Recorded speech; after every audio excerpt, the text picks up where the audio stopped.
Method होता है उसका नाम क्या है, the static pressure recovery method. तो इसके बारे में थोड़ा डिस्कस करते हैं। The static pressure recovery method, the secondary and the branch duct are selected to achieve more or less the same static pressure in front of all outlets or inlet। तो static pressure क्या होता है, इसमें हम जो static pressure consider करते हैं, जितने भी हमारे आउटलेट या इनलेट होता है वहाँ पे प्रेशर सेम होना चाहिए। ये काफ़ी ज़्यादा कॉम्प्लिकेटेड मेथड होता है, इसलिए इसको हम बहुत कम यूज़ करते हैं। The complicated design for system with high pressure and the high velocity system, जहाँ पे high pressure and high velocity system होता है वहाँ पे काफ़ी ज़्यादा कॉम्प्लिकेटेड हो जाता है। तो इसके जो कुछ पॉइंट्स मैं आपको बता देता हूँ, इतना ज़्यादा यूज़ नहीं करते हैं इस मेथड को। For the perfect balancing of air layout system, the pressure at all outlet must be the same. तो इसकी एक खासियत है, ये तभी हम फॉलो कर सकते हैं कि जितनी भी आउटलेट्स हैं वहाँ पे प्रेशर क्या होना चाहिए, सेम ही होना चाहिए। और this can be done by equalising the pressure losses in the various branch. तो उसको हम कर सकते हैं इक्वलाइज करके, कि प्रेशर लॉस जितनी भी ब्रांचेस में हुआ उसको इक्वलाइज करके।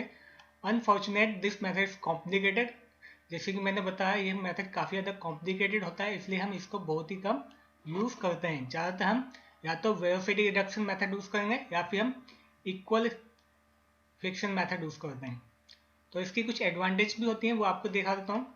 The major advantage of this method are more common condition for outlet and inlet, यानी कि जो हमारा आउटलेट्स होगा इनलेट्स होगा वहाँ पे सेम कंडीशन होगी, एक ही condition. It is possible to design long run as well as short run for complete regain.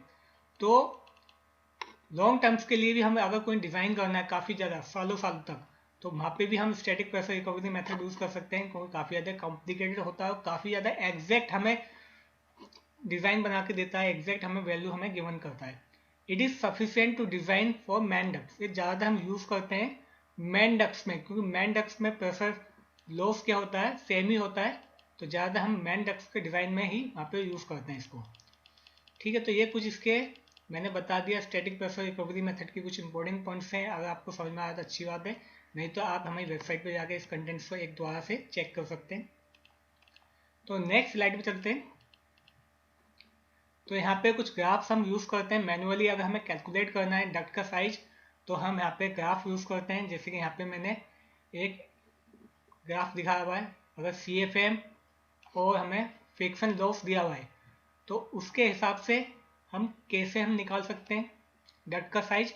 और यहाँ पे अगर हमें CFM और वेलोसिटी दी हुई है तो हम कैसे निकाल सकते हैं, यानी हम वेलोसिटी रिडक्शन मेथड से और फ्रिक्शन इक्वल फ्रिक्शन मेथड, दोनों मेथड से एक ही ग्राफ से निकालने की कोशिश करेंगे। तो चलिए पहले हम सीखते हैं कि वेलोसिटी रिडक्शन मेथड से ग्राफ से देख के हम कैसे हम निकाल सकते हैं। तो जैसे कि मैंने बताया कि सपोज कीजिए जो हमारी मशीन है, मशीन से जो सप्लाई होगी CFM वो कितनी होगी है 2000 CFM होगी, और जो उसकी वेलोसिटी है, वेलोसिटी लेके चलते हैं, उसकी वेलोसिटी 1200, कितनी वेलोसिटी से सप्लाई होगी वो 1200। तो क्या करना है, इस दोनों लाइन को एक्सटेंड करना है, और ये 1200 की जो लाइन है इसको भी एक्सटेंड करना है। जहाँ पे कॉन्साइड कर गई वहाँ पे हमें ये देखनी है, यहाँ पे डक्ट डायमीटर की लाइन, ये कौन सी लाइन दी हुई है हमें, डक्ट डायमीटर की दी हुई है। तो ये डक्ट डायमीटर की जो लाइन जो कॉन्साइड हुई है यहाँ पे, इस लाइन को देखना है। ये लाइन जो कॉन्साइड हुई है वो हुई है 18 इंच की। तो यहाँ पे जो हम डक्ट यूज़ करेंगे वो कौन सा यूज़ करेंगे, 18 इंच की डक्ट यूज़ करने वाले हैं। इक्विवेलेंट डायमीटर जो होगा डक्ट साइज का वो 18 इंच होगा। फिर उसके अकॉर्डिंग हम वहाँ पे चेंज करेंगे कितनी हाइट है, हाइट के हिसाब से हम देखेंगे एक्सपेक्ट एक्स को कितना आ रहा है वो सब। जैसे कि मैंने अभी आपको बताया था सॉफ्टवेयर के थ्रू कैसे हम इक्विवेलेंट डायमीटर दिया हुआ है तो कैसे हम चेंजेस करते हैं अगर रेक्टेंगुलर निकालना है तो। अब बात करते हैं अगर हमें CFM और हेड लॉस दिया हुआ है, तो देखो CFM अब लेके चलते हैं, सपोज कीजिए CFM 400 CFM की हमने मशीन लगाई है और वहाँ पे जो हेड लॉस हुआ है वो कितना हुआ है 0.4। ठीक है, तो 0.4 को एक्सटेंड करेंगे और 400 की लाइन को एक्सटेंड करेंगे, जहाँ पे रेड लाइन को कॉन्साइड करेगा वहाँ पे हम देखेंगे डक्ट का साइज। तो देखो यहाँ पे दिया हुआ है 10 और 14 के बीच में तो होगा 12 इंच का। तो तो यहाँ पे जो हम डक्ट यूज करेंगे इक्विवेलेंट डायमीटर होगा उसका 12 इंच। तो देखो हमने दोनों मेथड से ग्राफ को देख के हम निकाल सकते हैं कि कितना साइज का वहाँ पे डक्ट यूज करने वाले हैं।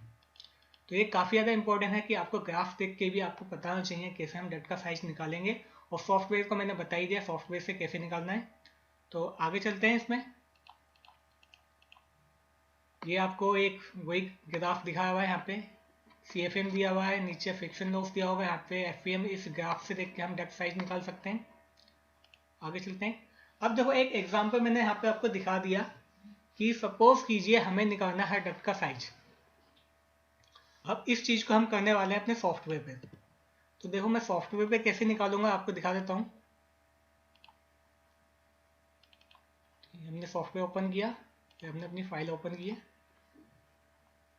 तो पहले बात करेंगे कि हम वेलोसिटी रिडक्शन मेथड से हम कैसे हम निकालेंगे अपने डक्ट का साइज। सपोज कीजिए हमें इस डक्ट का साइज निकालना है कि A से B तक, जो A से B तक जो डक्ट लगेगी उसका साइज कितना है। A से B तक जो डक्ट लगेगी उसका साइज कितना होगा। तो दोस्तों देखो यहाँ पे मैंने दिखा दिया कि इस डक्ट के अंदर जो CFM आएगी वो CFM कितनी है, 4000। तो पहला काम क्या करना है, हमें यहाँ पे सेलेक्ट कर लेना है अपना स्टैंडर्ड टेम्परेचर कितना रिक्वायर्ड है, उसके हिसाब से फिर हमें CFM और FPM की रिक्वायरमेंट है। तो CFM कितना है, 4000 है, और वेलोसिटी कितनी है यहाँ पे 1200। ठीक है, तो हमें इक्विवेलेंट डायमीटर आ गया कितना, 24 इंच। तो विड्थ रखते हैं 24 इंच, तो हाइट कितनी आई है इसकी 21। सपोज करते हैं 22, अगर 22 रखते हैं तो ये 24 होगा, तो हम इसको 24 रखते हैं। ठीक है, तो इसकी जो विड्थ होगी कितनी होगी, यहाँ पे अगर रेक्टेंगुलर डक्ट लगाएंगे तो वो कितनी आएगी 24/21। लेकिन हमें पता है हमें इवन नंबर यूज करना है, तो एक्चुअल जो डक्ट का साइज हम यूज करेंगे वो कितना होगा 24/22 इंच का। ठीक है, फिर A से B तक का हमारा आ गया, जो हमारा A से B तक का आया है वो आ गया हमारा 24/22। इसी तरीके से अब हमें निकालना है B से D तक का डक्ट का साइज। B से D तक डक्ट का साइज कितना होगा। तो दोस्तों B से D तक का डक्ट का साइज, सपोज की वेलोसिटी हमारी वही है, पावर ऑफ FPM ही है। तो यहाँ पे अब कितना आएगा, CFM कितना, अब CFM चेंज हो गया। तो CFM हमारा जो, क्योंकि 1000 CFM जो होता है 1000 CFM वो इस पार्ट में आ गया है। तो यहाँ पे जो CFM बचा वो कितना बचा 3000 CFM। तो 3000 CFM के लिए हमें डक्ट साइज हमें अब निकालना है। तो निकालते हैं, यहाँ पे CFM चेंज करेंगे 3000। तो 3000 CFM रखा तो डक्ट का साइज आया इक्विवेलेंट लगभग 21। तो 22 रहते हैं तो 22 आएगा तो 17, अगर यहाँ पे हम 20 रखते हैं तो 19। तो यहाँ पे हम डक्ट का साइज देखो, यहाँ पे हम डक्ट का साइज 20/20 का यूज कर सकते हैं अप्रोक्सीमेट। तो यहाँ पे जो डक्ट का साइज होगा वो हो जाएगा B से D में 20/20 का।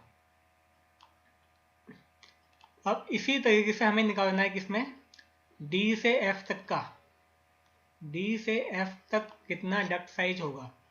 तो यहाँ पे कितना CFM जाएगा, क्योंकि यहाँ 3000 CFM था, लेकिन 1500 CFM इस पार्ट में चला गया है, तो यहाँ बचा कितना सिर्फ 1500 CFM। तो 1500 CFM के लिए कितना डक्ट साइज आएगा, तो देखते हैं यहाँ पे CFM चेंज करते हैं, 1500 CFM कर दिया तो डक्ट का साइज आएगा इक्विवेलेंट आएगा 15 के आसपास। तो 14 रखते हैं तो 14/14 आ गया एग्जैक्ट 14/14। क्योंकि हम 14/14 इसे 15 क्यों नहीं यूज़ किया, अगर हम 15 तो हम यूज़ नहीं कर सकते क्योंकि इवन नंबर यूज़ करना है, तो 16 यूज़ कर सकते हैं। तो 16 करेंगे तो 12 आएगा।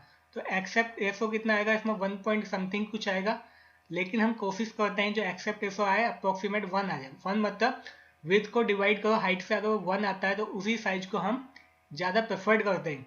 तो यहाँ पे 16 अगर 12 करते हैं तो 1 पॉइंट कुछ आएगा, लेकिन अगर मैं 14 करता हूँ तो 14/14 आ गया, तो एक्सेप्ट एसओ कितना आएगा 1 आएगा। तो ये ज़्यादा प्रेफर्ड किया जाएगा साइज को। तो यहाँ पे जो साइज यूज़ किया जाएगा वो हो जाएगा D से F में 14/14 का। तो इस तरीके से हम वेलोसिटी रिडक्शन से हम ऐसे हम D से E तक का निकाल सकते हैं। यहाँ पे कितना 1500 CFM, तो 1500 CFM निकालो तो डी से एफ तक का निकल जाएगा। यहाँ पे कितना है 1000 CFM, तो 1000 CFM डालो, यहाँ से हम बी से सी तक का साइज आ जाएगा। एफ से जी तक का साइज निकालना है, तो एफ से जी तक का CFM कितना है 1500 CFM, यहाँ पे 1500 CFM डालो, इसका भी डायमेंशन आ जाएगा। तो इस तरीके से हम वेलोसिटी रिडक्शन मेथड से हम कैलकुलेट कर सकते हैं डक्ट साइज को। ठीक है, तो देखो यहाँ पे अब बात करते हैं हम, अगर हम इक्वल फ्रिक्शन मेथड से निकालना है, तो यही कॉन्सेप्ट फॉलो करेंगे यहाँ पे, यही हमारी डायग्राम ड्राइंग है, इसी को हम अब निकालना है हमें इक्वल फ्रिक्शन मेथड से। तो दोस्तों कैसे निकाल सकते हैं, तो देखो बात करते हैं जो हमारा CFM कितना है 4000 CFM है, लेकिन FPM कितना है 1200। तो वो सब वैल्यू पुट करके हम पहले तो हेड लॉस निकालेंगे, कितना हेड लॉस होगा मैक्सिमम। तो CFM डाल दिया मैंने 4000 और FPM कितना है 12। तो हेड लॉस देखो दोस्तों, हेड लॉस जो आ रहा है हमारा वो 0.077। तो ये आपको याद रख लेना निकालने के बाद, जो हेड लॉस आया वो है 0.077। तो हेड लॉस को सेलेक्ट करना है और CFM को। तो जैसे कि हेड लॉस आया हमारा 0.077 और जो CFM है वो कितना है 4000। अब देखो ये काफ़ी यार टाइम कंज्यूमिंग क्यों नहीं है, क्योंकि यहाँ पे हमें हेड लॉस चेंज करने की चाहिए नहीं, सिर्फ CFM चेंज करते जाएंगे और काफ़ी इजीली हम सब कुछ निकालते जाएंगे।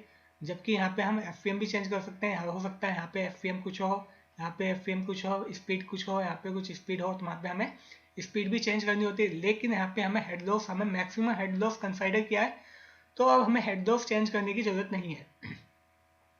तो देखो इक्विवेलेंट डायमीटर आ गया इसके डाटा डालने पे 24, तो वही हम यूज़ करेंगे। 24 डालते हैं तो 22, यानी 24/22 का हम यूज़ कर सकते हैं। अगर 22 करते हैं तो ज़्यादा हो जाएगा, क्योंकि विथ हमें मैक्स विथ की हाइट ज़्यादा करनी है एज कम्पेयर टू हाइट। तो हम देते हैं यहाँ पे 25/22। तो ए से बी तक कितना आ गया 24/22।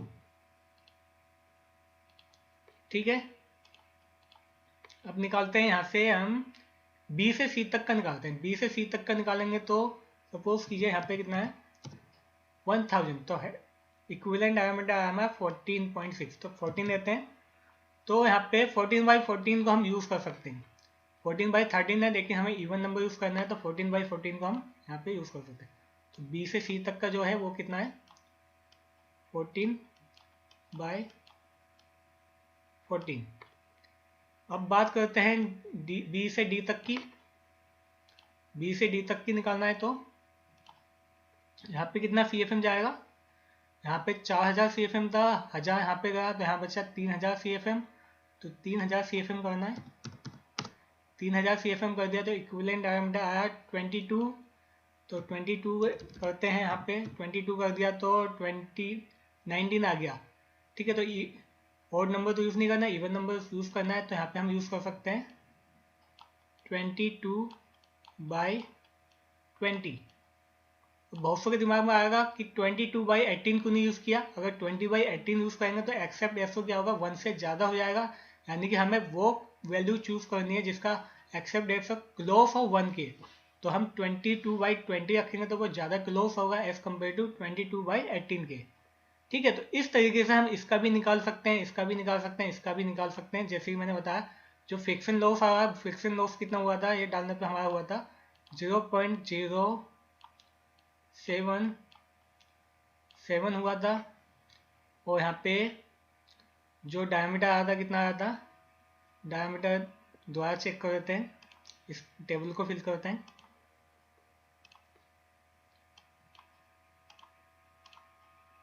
तो यहाँ पे हमने 4000 डाल दिया और वेलोसिटी हमारी है 1200 और डायमीटर आया हमारा 22.7। तो 22.7 की जगह इवन नंबर लेंगे 24। ठीक है, इस तरीके से BC का निकालते हैं। BC का कितना है 1000, तो 1000 CFM लिखेंगे यहाँ पे 1000 CFM। तो 1000 CFM रखा, तो जो हमारा इसका वेलोसिटी है, वेलोसिटी 1200 ही है। वेलोसिटी अगर चेंज है तो चेंज डाल देना, एक हम 1200 लेके चल रहे हैं अभी। वेलोसिटी 1200 ही है। कितना डिस्चार्ज हो रहा है 1000 हो रहा है इस डक्ट से। ठीक, और हेड लॉस आया इसमें, हेड लॉस आया हमारा 0.179, ठीक। और यहाँ पे जो हमारा इसका डायमीटर आया, डायमीटर अप्रोक्सीमेट 12 बी से सी में। इसी तरीके से बी से डी ई का निकालना, किसका, डी ई का। डी ई का निकालोगे तो सी एफ एम कितना है यहाँ पे 1500 सी एफ एम है, तो सी एफ एम चेंज कर देना है, 1500 सी एफ एम है, ठीक है। अगर वेलोसिटी यहाँ पे कम है तो वेलोसिटी उस हिसाब से डाल देना है। तो यहाँ पे अभी 1200 ही लेके चलते हैं क्योंकि हमें नहीं पता कितनी वेलोसिटी होगी, वो डिपेंड करता है वहाँ पे कितनी स्पीड से एयर को फ्लो करना है। तो यहाँ पे जो इक्विवेलेंट आया, देखो यहाँ पे डी से ई में हमने जो सी एफ एम है वो है हमारा, सॉरी वेलोसिटी है 1200 ही, लेकिन जो सी एफ एम जाएगा वहाँ पे कितना, सी एफ एम जाएगा वहाँ पे 1500, ठीक है। सी एफ एम गया 1500, हेड लॉस आया वहाँ पे 0.14 हेड लॉस आ गया, और इक्विवेलेंट डायमीटर 15.1 है, तो अप्रोक्सीमेट रहते हैं 16, इवन नंबर्स को यूज़ करना है। इसी तरीके से एफ जी का निकालते हैं, एफ जी में कितना सी एफ एम गया है 1500 सी एफ एम गया, तो 1500 सी एफ एम गया तो सेम ही आएगा, ठीक है। यहाँ पे 12 C F M 1500, head loss भी सेम ही होगा 0.14, और डायमीटर भी सेम ही होगा 16 इंच। तो इस तरीके से हम निकाल सकते हैं, जितनी भी डक्ट्स हैं सबका साइज निकाल सकते हैं, ठीक है। तो मैंने आपको एक सॉफ्टवेयर के थ्रू बता दिया कैसे हम सॉफ्टवेयर के थ्रू हम डक्ट का साइज हम निकाल सकते हैं, एकदम प्रैक्टिकली आपको समझा दिया ड्राइंग के थ्रू। तो नेक्स्ट स्लाइड पे चलते हैं दोस्तों। ये काफ़ी ज़्यादा इंपॉर्टेंट पॉइंट्स है, आपको अगर ये नहीं आता है तो आप कैलकुलेट करने में बहुत ही ज़्यादा दिक्कत होने वाली है, तो ये काफ़ी अच्छे से समझना है इसको। नेक्स्ट स्लाइड पे चलते हैं। तो नेक्स्ट स्लाइड हमें दी हुई है, कुछ इंपॉर्टेंट पॉइंट दे रखे हैं, वो आपको ध्यान रखना है जब भी आप डक्ट साइजिंग करोगे। तो क्या क्या इंपॉर्टेंट पॉइंट्स हैं मैं आपको बता देता हूँ।